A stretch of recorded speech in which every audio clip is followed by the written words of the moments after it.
I want to talk to you this morning about money, about serving either God or serving money.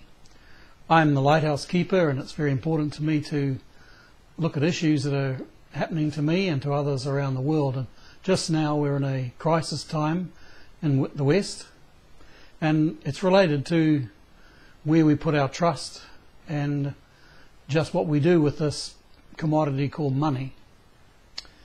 In the Bible, Jesus Christ talks about you cannot serve two masters.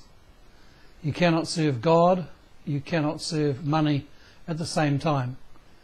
In that statement, he was talking about Mammon, which was the name of the god of Canaan. Their god was called Mammon, and the literal translation is money, the accumulation of wealth, trusting that. And Jesus Christ said it was impossible to serve both God and his kingdom and the accumulation of money that brings power in the earth's kingdoms. Why is that? Well, I believe it's because it becomes a confusion and a conflict in a person's emotions, because you either serve what's the master of your treasure, or where you put your treasure, or you serve another master where you put your treasure. And depending on where your treasure is, that's where your heart is, and whoever's in control of your heart is your master. Money can give the illusion of having power and control, because instantly with money we can buy things that we consider will give us pleasure and enjoyment. The difficulty is, though, that the money only is there and can only be giving us power and control while we have enough to buy what we think we need. As the Rolling Stones sang, no satisfaction. You can get all these things and still have no satisfaction. Bob Dylan sang a song called You've Got to Serve Somebody. It can either be the devil or it may be the Lord, but you have to serve somebody. We can't have this in our beings, affecting our spirit, of this dilemma between serving one master and trying to serve another master at the same time.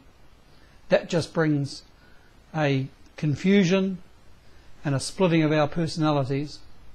No wonder there's so much depression, so much schizophrenia, so much bipolar illness around, and that people are torn between these two masters. Jesus Christ also said the first thing to do is seek the kingdom of God first, and then all these other things are added to us.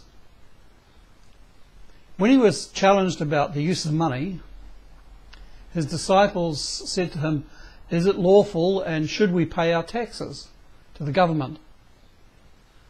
And Jesus Christ asked them to produce a coin. And he said, "Whose inscription's on the coin?"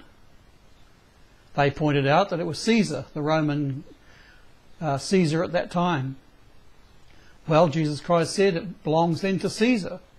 Give to Caesar what belongs to Caesar. But then he said, also you must remember to give to God what belongs to God. And this was taking his disciples back to the memory of the book of Genesis, the beginnings, when it's claimed and said that humans were made in the image of God. And the image that's put on human beings is God, the Creator. So what Jesus Christ is teaching is that you give money back to who it belongs to, which is the government, because they have to keep the government of the land going. But you give to God what belongs to God, which is his creation, people, animals, the earth. They belong to God, the Creator. I believe firmly that we need to, in this age, put our trust in God. On the American dollar, it has, in God we trust. But sometimes it appears that people really trust the money that has that image on it, not the God that it says.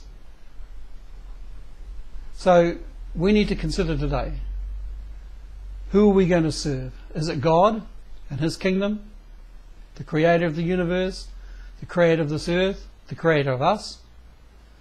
Or is it money that brings us power and personal choice. You can't serve both. I can't serve both. That will cause me great dilemma. And so I wish you the time to be able to consider, who are you going to serve?